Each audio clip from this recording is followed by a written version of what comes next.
In the background, I feel like risking a copyright strike by playing the Star-Spangled Man with a plan, but here's the problem. Mafex still hasn't set up any kind of pre-order for a new Captain America yet, so, I'm kinda lacking that guy. But I found a replacement. Cue the intro.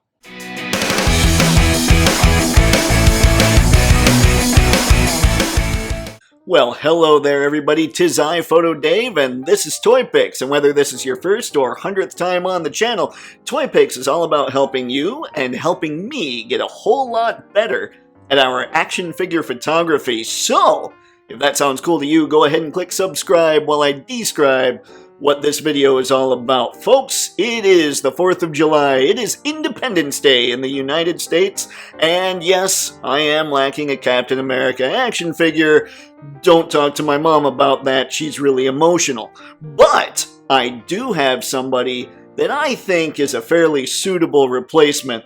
He is the guy who is the first superhero. He grew up in Kansas. He was invented in Cleveland. Ladies and gentlemen, I give you the Mafex Man of Steel, Superman. Yep, he is the focus of today's picture and today's behind-the-scenes tutorial on what I did to try and make him look even so much more super than he normally is for the 4th of July. So without further ado, let's get to it.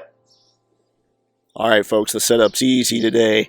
We're just using some putty, we're using this reflector, we're using the camera on the tripod, and I'm just going to use an 18 to 55 millimeter lens because it'll help me with the zoom in a little more. And then just this table that Soups is on, Soups himself, you can see the putty under his feet, and the flag in the background. And if that flag stays like that, I might have to adjust his cape. Jerk flag. Anyway, let's do this. Alright gang, here's the picture I decided to go with. Now all I've done so far is just copy it and paste it into a file I already have with the Toypixx logo, so no Photoshop work has been done on it just yet. As you can see from this image, the wind just wasn't cooperating when it comes to the flag. So what I'm going to do now is I'm just going to pump up the light a little bit. I'm going to make it so it's not quite so dark. This is the 4th of July, this is Superman, this is apple pie and hope and all that good stuff. So we're going to make sure and up the exposure. We're probably going to mess with some hue and saturation. I'm going to try and pop the colors on the flag a little more. And let's just start right now with an exposure adjustment layer. Things seem to be moving kind of slowly on my computer today. Not cool, computer. Okay. So remember, the reason you use an adjustment layer is so that you don't affect the actual image that you have in here, because it might be that you're just messing on the image for a while and eventually you realize, oh no, I totally screwed this up, and without totally restarting, you can never get that original image back. So that's why adjustment layers are good. Also, I believe they help keep the file size low, which is good if you don't have a ton of hard drive space. So now we're upping the exposure just a little bit. Ooh, look at that. Looking a little more hopeful that way. I feel like Bob Ross. I'm just going to sit here and be like, Happy Superman. Okay, got that a little more. Just a slight maneuver there. Getting a little dark that way. Let's... you know what? I'm going to leave offset exactly at 0. Okay, there we go. So there's the exposure adjustment layer. There it is without. There it is with. We're looking a little more hopeful already. Now, let's play with curves a little bit. Not a lot. Most of the time I use curves because I want to give kind of a cinematic look so that the light areas would be more, I guess, orange. The darker areas would be more blue or cyan, that kind of thing. But here, we don't want to do that. We're just gonna make it a bright, hopeful, I mean, it's Superman. Superman is not Batman. We don't make it dark, we saturate it, we make it look cool, we make this just a really nice, colorful image that people can look at and just smile. So we're gonna go a little brighter on the reds with, I'm in the red channel, so we're gonna click on a lighter area in the photo. We're gonna click Alt, Left click on the mouse. Now drag up just a bit. And for some reason, there we go. Like I said, my computer's being kinda slow today. Maybe not too bright. Maybe I didn't feed it its vitamins. Okay, so we've got that going. Now, that was pushing up, and now what we're going to do is we're going to find a darker area and just make a minor cyan adjustment, just to help with the contrast a little bit. Remember, I'm not going for the normal movie look here, the cinematic look. We don't want that. So let's go down just a little bit. That's too much. Let's try, yeah, there we go. It's just a tiny, tiny amount. Now, let's go to the greens. This is the green channel in curves. We'll go to the light area again and pump up the greens just a really small amount. We don't need a lot of green in this shot. I mean, it's kind of cool with the trees, I suppose, but just don't need tons. And now we're going to click Alt and push down, clicking left click on the mouse, and that'll give us a little more magenta in the darker areas as long as we use the darker areas to click in, and that's getting more of a cool look. Okay, and now the last channel is the blue channel, so we'll find a light area, click on Alt, left click on the mouse, and drag down a little bit to give it a little more yellow. And yellow might be, well, yeah, let's play. I was going to say yellow might not be the best idea because it kind of seems to be taking some of the contrast away, but I think it's going to be alright. You can see that Superman's face is adding a little bit of yellow to it, and I don't think that's bad. So we'll find a darker area, we'll push down on Alt, we'll left click on the mouse and move up just a bit to get a little more blue in the darker areas. That's a lot of more blue in the darker areas. We don't want that. Just a little tiny amount. That's too much yellow because I'm going too far down. Okay.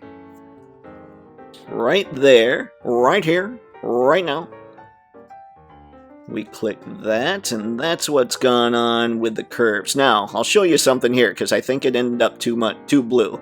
So we click back into curves. We didn't affect the layer below.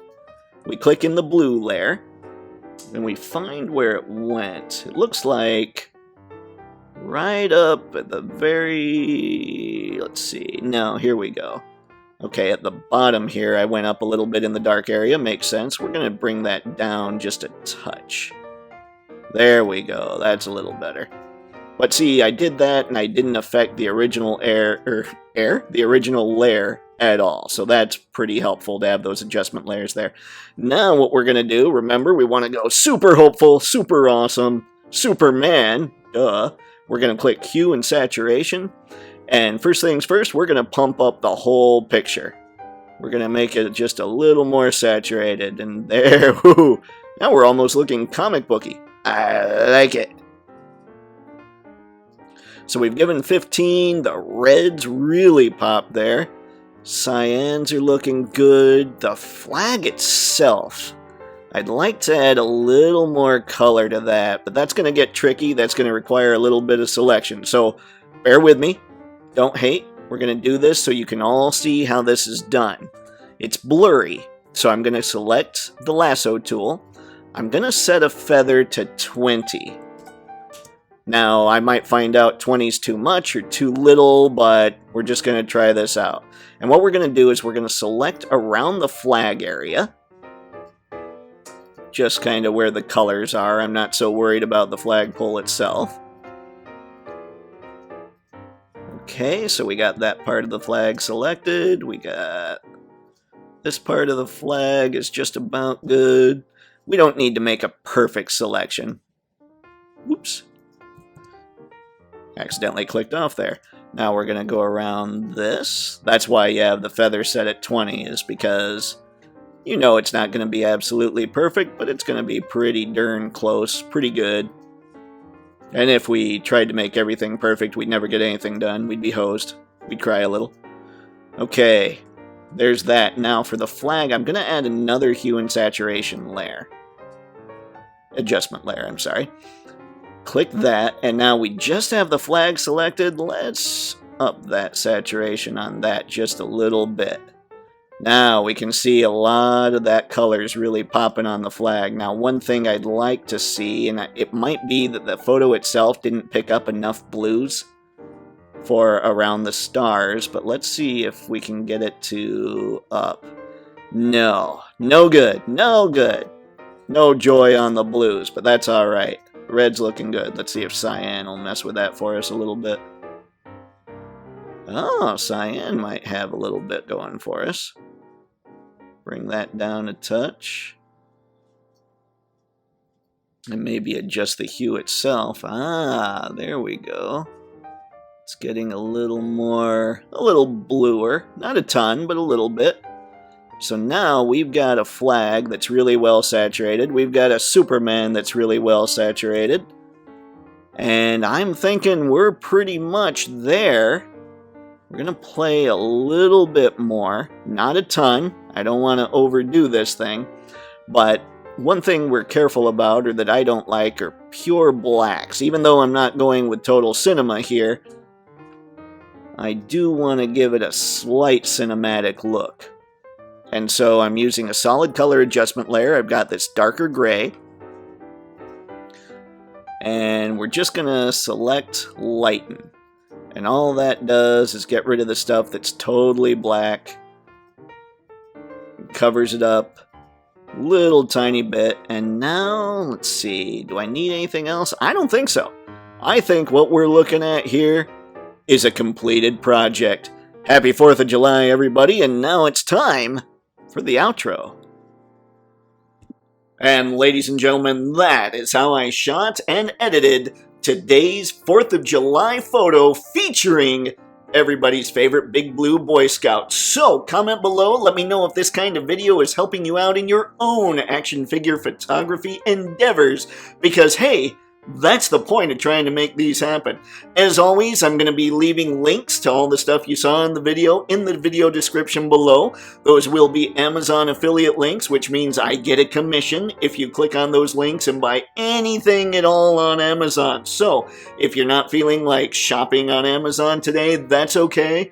Remember that Prime Day is coming up on July 12th and 13th, which sounds to me like it should be Prime Days, but I don't do marketing for Amazon. So, with all that out of the way, thanks for watching. Really appreciate it. We're really kind of moving right now. We've got some serious momentum, and I'm super excited.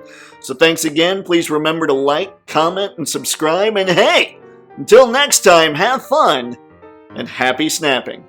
See ya.